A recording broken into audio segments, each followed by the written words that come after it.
Siku lina mu mzinda wa Lilongwe, munthu wodziwika bwino wa bizinesi ku Malawi anangosowa mwadzidzidzi, ndipo munthuyo ndi Samia Sakrani, mkulu wa Crossroads Hotel. Anthu osadziwika akuti anamugwira ndi kumutengera mokakamiza, ndipo masiku anayamba kudusa, sabata zinadusa, kenako pafupifupi mwezi umodzi wonse, ndipo palibe amene ankadziwa kumene anali. Apolisi anayamba kufufuza, dziko lonse linayamba kudabwa. Kodi anali kuti? Kodi anali moyo kapena ayi? Ndani anali kumbuyo kwa kubedwa kwa kumeneku? Koma patapita nthawi yayitali, nkhani yosayembekezeka inatuluka. Samia Sakrani wapezeka ndipo wabwerera ku nyumba. Koma funso lalikulu ndi lakuti, kodi pa nthawi yonse yomwe anali atasowa zinachitika ndi chiyani?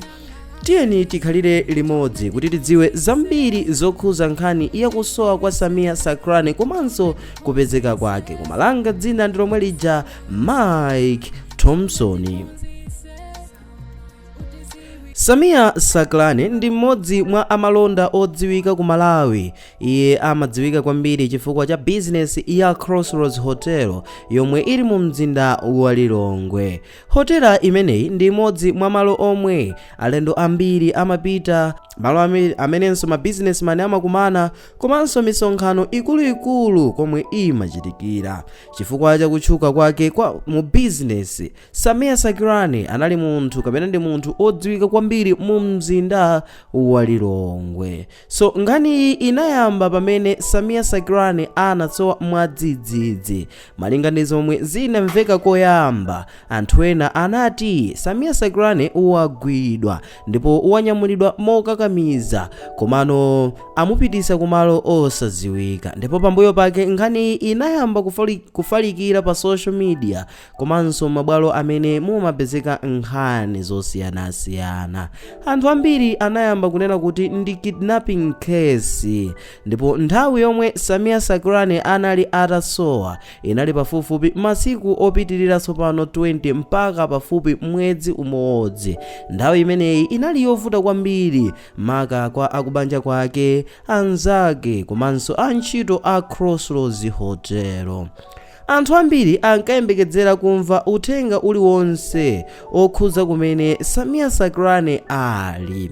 Ndipo pambuyo poti nkhani iyafika kwa Malawi Police Service, apolisi anayamba kufufuza, ndipo kafukufuku wawo anaphatikizapo kufufuza komwe anaonedwa komaliza, kufunsa anthu omwe anali pafupi naye, kufufuza makamera achitetezo, ndipo apolisi anayesanso kutsatira masignal amafoni ndi matransaction ena kuti adziwe komwe anali.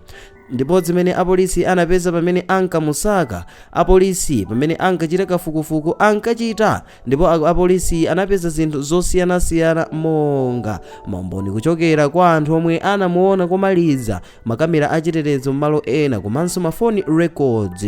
Koma nthawi yayitali panalibe umboni wolimba omwe unasonyeza komwe Samia Sakrani ali. Ichi ndi chifukwa chake nkhani inapitirira kukhala chinsinsi chachikulu kwa nthawi yayitali. Pamene nthawi inkadusa, anthu ambiri anayamba kukhala ndi nkhawa. Anthu pa social media ankafunsa mafunso monga, kodi ali moyo? Kodi apolisi akumufufuza bwino? Kodi anthu amene anamugwira akufuna chiyani? Nkhani inakhala imodzi mwa nkhani zomwe anthu ambiri ankatsatira kwambiri kuno ku Malawi.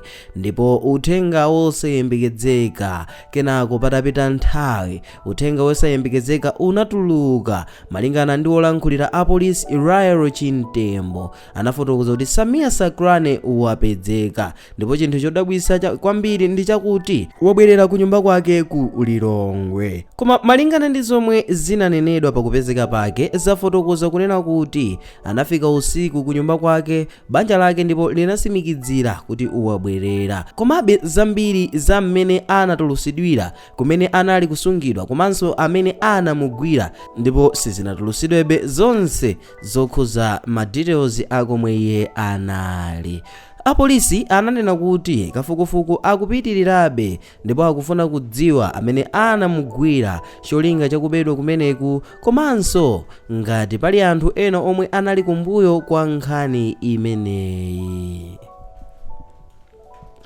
Ndikukhulupirira kuti ndi imodzi mwa nkhani imene inunso inazizirisa thupi lanu, kunena kuti munthu odziwika otchuka ngati ameneyi abedwa motani, ndipo ena anayamba kuzifunsa kuti kodi dziko lathu lomweli Kamalawi komweka nako kadzikhuzidwa ndi nkhani zimene zimachitika ku USA, zimene zimachitika ku Britain, zimene zimachitika ku Germany, kononso ku Malawi zitipeze. Timaona ngatitu izi ndi za mayiko olemera okha, ponena kuti kumakhala anthu amene amakhala ndi mchitidwe omaba anthu, mwina akuchita target kuti apeze ndalama. Popeza dziko lino la Malawi timati ndi dziko la mkaka ndi uchi, kodi nangano uchi uja ndi mkaka uja wapita kuti sitidatsale ndi njuchi zokha? Kodi zikamatere pamenepa tizitino nzika za dziko lino zikhale motani?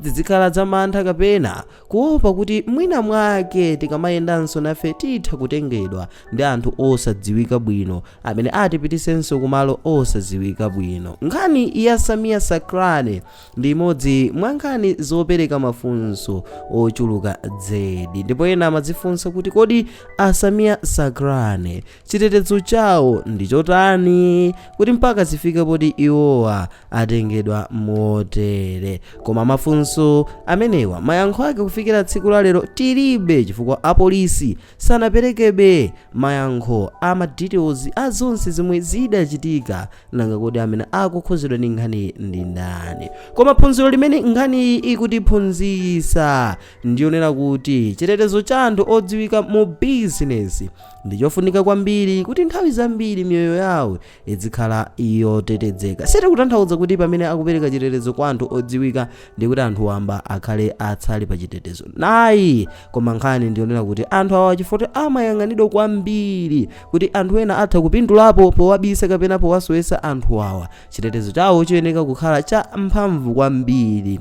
Ndiponso nkhani ina ndiyo kuti kidnapping ndi mlandu waukulu kwambiri, choncho kwa amene angakhuzidwe ndi nkhani iyi ayembekezeke kuchita fesi malamulo okhwima amene akhalenso ndi zosatira zokhwima, chifukwa ndi nkhani yobera kapena kuba munthu ndi nkhani yopsa kwambiri. Ndipo dziko la Malawi malamulo athu simatengera kukhala nkhani ya simple, ndi nkhani yovutirapo imene amene akukhudzidwa akuyeneka kutsamala kwambiri ndi nkhani imeneyi. Komanso nkhani ina ndiyo kuti kufufuza kwa apolisi kungatenge nthawi, koma kumatha kubweresabe zosatira.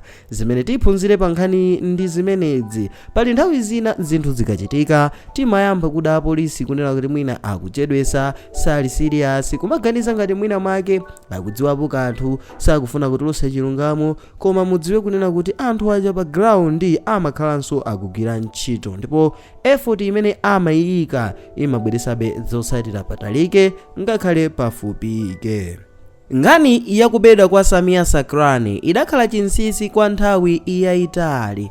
Kwa pafupifupi mwezi umodzi anthu ambiri sanadziwe komwe anali, koma pamapeto pake uthenga wabwino unatuluka mdziko lonse kuti Samia Saklane wapezeka ndipo wabwerera ku nyumba ali wa moyo komanso wathanzi. Ndipo komabe nkhani iyi ikusiya mafunso ambiri omwe akuyembekezeredwa kuyankhidwa ndi kafukufuku wa polisi, ndipo anthu ambiri akudikira kudziwa zomwe zinachitika zenizeni pa nthawi yonse yomwe anali atatsowa. Kodi anali ndi ndani? Anthuwa ankafuna chiyani? Cholinga chawo chinali chiyani? Kodi nanga kumeneko kuti afike pomusiya dzakhala motani? Afewa mtima ndi chiyani? Popeza amaoneka kuti alimba mtima ndithu kusunga munthu pafupifupi mwezi wonse wathunthu, komano pofika pomuleka afuna kufewesedwa mtima ndi chani. So timve zambiri materials za nkhani tikhale tikukupatsirani, ndipo tikhale tikuyitsata bwino nkhani, koma musayiwale kuchita